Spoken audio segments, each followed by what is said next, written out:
Praise be Jesus and Mary.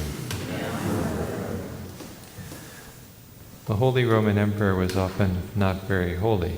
More than one made war on the Pope. Frederick II got himself excommunicated 3 times. It was his Saracen mercenaries that St. Clare had to drive away from her monastery by a miracle. But St. Henry II was holy, and during the Middle Ages he was seen as a model Christian ruler. Born in 973 near Hildesheim, he was named after his father, the Duke of Bavaria. He was educated by St. Wolfgang, the Bishop of Ratisbon, who formed him in holiness. In 995 he succeeded his father as Duke, and one of his main duties was to accompany the king into war. And the following year they had to go down to Italy. Pope John XV had appealed to Otto III because the Roman patrician Crescentius II had seized power in Rome. It was also an opportunity for Otto to claim the titles of King of Italy and Holy Roman Emperor. Unfortunately, the Pope died. Otto chose a cousin of his to replace him, who became Pope Gregory V. The new Pope was just 23, but the Emperor was only 15, almost 16. But lives then were short. Neither one of them would make it to 30. Pope Gregory I, a German pope, exiled Crescentius for his rebellion, but Crescentius managed to return, seize power, and drive out the pope, whom he replaced with an anti-pope. So after 2 years, Otto had to go back to Italy, and together with Henry, to restore imperial power in Rome. 3 years later, there was yet another rebellion in Italy, and Otto called Henry to help him yet again, but before they left, the young emperor died. He was just 21. Meanwhile, St. Henry had married St. Cunegunde. Both of them were very devout. They never had children and aspired to monastic life, so they chose to live in perpetual virginity in their marriage. After the sudden death of Otto III, St. Henry, his cousin, was crowned King of Germany. Despite his high position, he remained humble. He knew how easily pride could take hold of those in positions of power, so he sought to impair the necessary spirit of humility and fear. But true humility does not keep a king from doing his duty, so he carefully studied his obligations so as to faithfully carry out the role that Providence had assigned him. That role, unfortunately, required him to fight many wars, even against Christians. He had inherited many problems. Otto III had become king as a small child at 5, so the kingdom had been ruled by a succession of regents and then by a teenage king, and this was not conducive to good government. To restore order and safeguard the power of the kingdom, many wars were needed in and out of Germany, and this occupied the early years of his reign.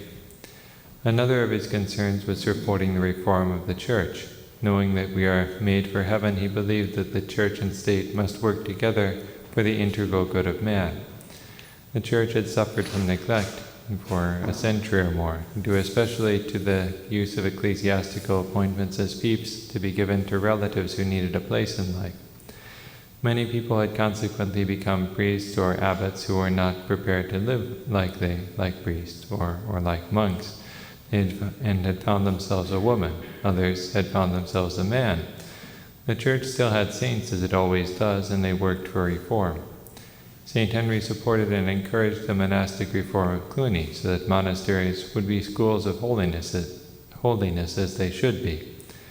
Henry municipally repaired and restored the episcopal sees of Hildesheim, Magdeburg, Strasbourg, and Meersburg, and made benefactions to the churches of Aachen, Basel, and others.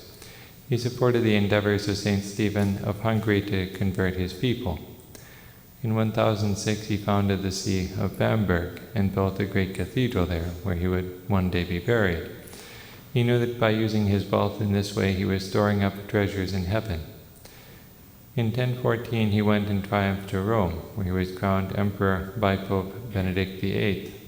Afterwards, he brought personally to the altar of the church at Cluny the scepter, orb, and crown of his imperial coronation, dedicating them all to the great reforming monastery. At his insistence, Pope Benedict VIII prescribed the recitation of the Creed at Mass on Sundays and major feasts. So that's why we say the Creed at Mass on Sundays and solemnities.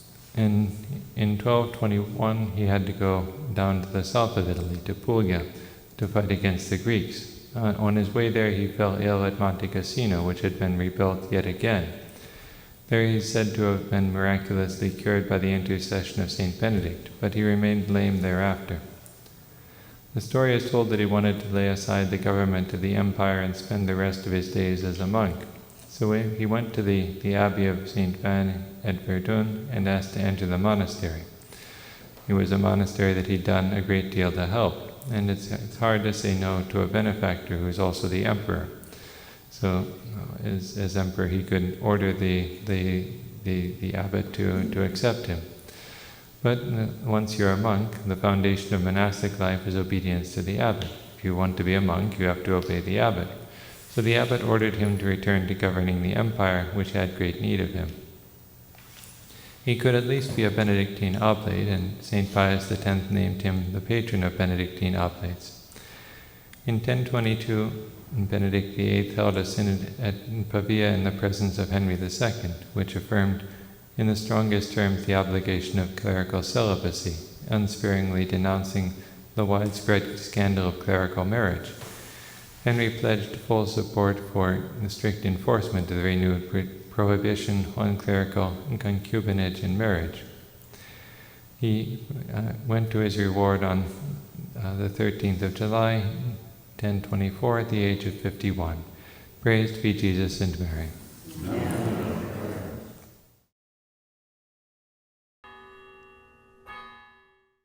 Would like to grow in love and knowledge of the Immaculate Virgin Mary? Consider a subscription to the Missio Immaculate magazine. The Missio is a bi-monthly magazine published by the Franciscans of the Immaculate for over 15 years. Every issue of the Missio features articles about Our Lady's privileges and her mission in the Church and world for the sanctification and conversion of souls. The Missio takes to heart the ancient saying of the Church, De Maria Nunquam Satis, of Mary you can never say enough.